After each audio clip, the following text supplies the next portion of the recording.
Another stark warning on China today from the former ASIO boss, no less. Duncan Lewis saying the Chinese government wants to take over the Australian political system and Australians need to be wary. Politicians, but also those out in the community. Joining me now for more on this, Professor John Blaxland from the Strategic and Defence Studies Centre at ANU. Thanks for your time. Thanks, Tom. How noteworthy is this? Are these the things Duncan Lewis wanted to say for many years and couldn't, or is this a realisation from this boss who was at the front line for a long time that this threat's maybe not being taken seriously enough? Yeah, it's very interesting to see a man in his retirement who's been a servant of the state for his whole career, in uniform and then subsequently out of uniform in diplomatic circles and then in national security space as a national security advisor and as the Director General of ASIO, speaking about this issue, something he was quite prepared to do, I should say, early on, but in more guarded tones than this latest address by Duncan Lewis. It's pretty blunt. I mean, all he's putting out there is that China will get as much influence as it can on Australia. It's a question of what we're going to do in response, essentially. Yeah, no, I think it's very sobering to hear him say that. He's obviously quite exasperated about remarks that have been made by others who've been, apologists, if you like, for Beijing, who have basically been naysaying against the national security establishment. Of course, the most prominent of them is the former Prime Minister, Paul Keating, who has really had a dig at the national establishment, national security bureaucracy, of whom Duncan Lewis has been probably the most outspoken in the last little while. So this is, I guess, his attempt to balance the ledger and put out another perspective. And certainly he's gone out both guns blazing. It's interesting, though, because, I mean, how far away are we from what he's talking about? He says we might wake up one day and find decisions made in our country are not in the interests of our country. Yes, you spoke about Paul Keating. I mean, he's very much a former Prime Minister from a long time ago. The one person that had this inkling of Chinese influence, Sam Dastyari, who, got up and spouted things to do with the South China Sea that weren't Australian policy. He was an opposition backbencher at the time, and as soon as that got out, his career was over. So that was a very, small element of the non-government China influence, and he was gone. So are we being wary enough? Is it, a long way from this sort of thing where China's pulling the strings? Well, I think there's a bit of a dichotomy in Australian society at the moment, to be honest, Tom.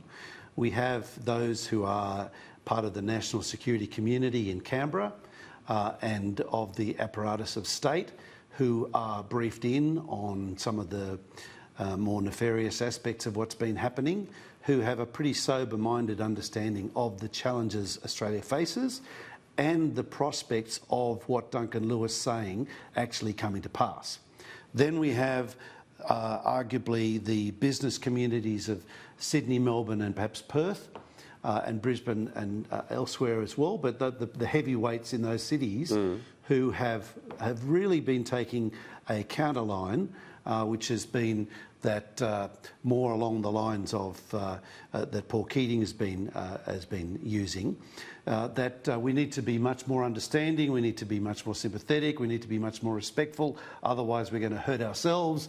China's the big kid in the block, we need to be much more circumspect. Right, and the concern is the economy and making money and so on. So what's the concern there, that will just become so linked with China economically that priority will start to outweigh other issues of principle, sovereignty?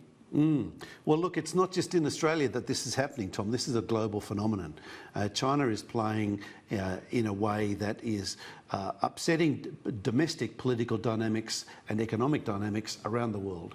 Our neighbours in Southeast Asia, the United States' reaction to it, Japan is having to grapple with this, the European Union nations are as well. So this is not just us that are facing this challenge, but it is a serious one.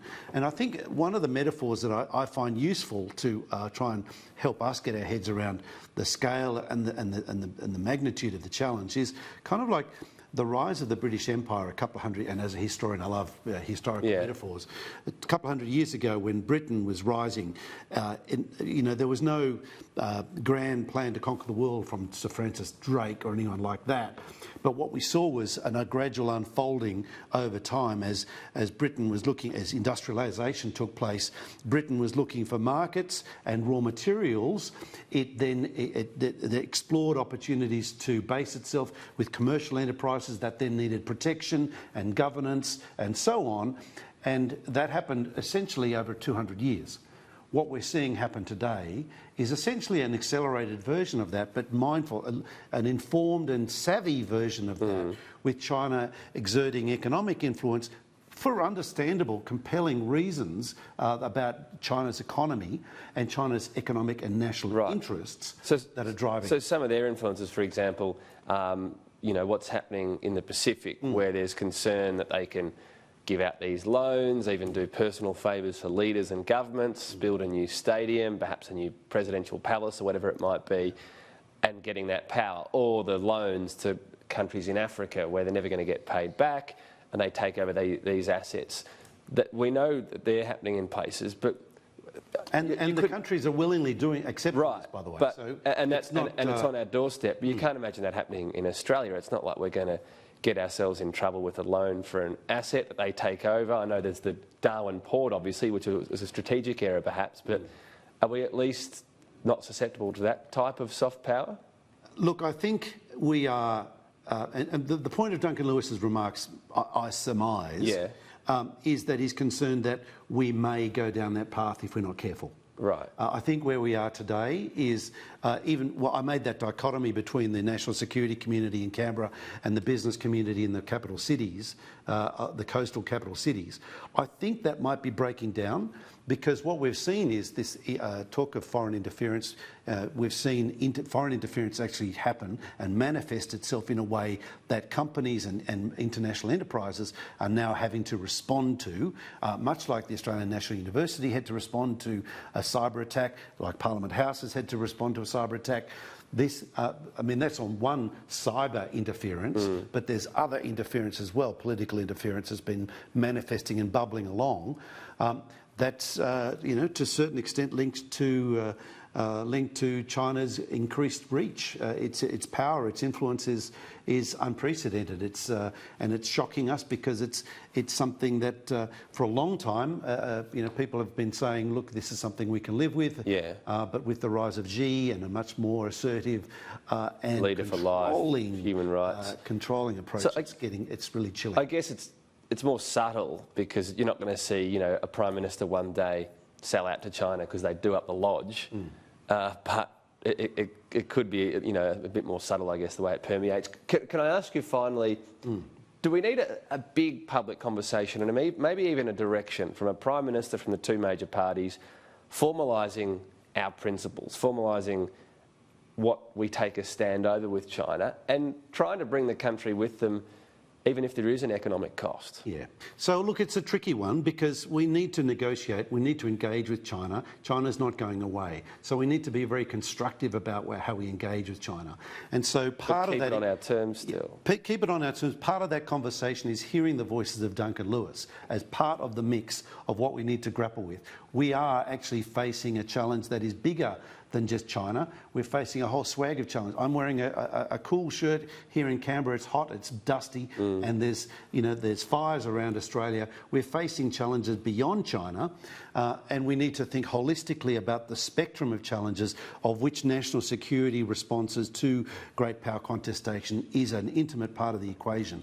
But it's bigger than that. We definitely need to have a conversation. I think we need to think about the challenges we face in a much more holistic way. What we're doing at the moment is biting off a bit here and a bit there.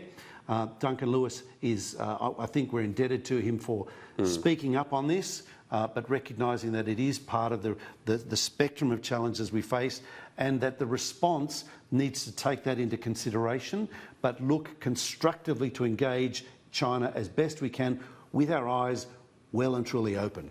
It certainly is an interesting contribution from Duncan Lewis, and we'll have people talking again ahead of another sitting week. John Blaxland, thanks for your time. Thanks for having me on the program.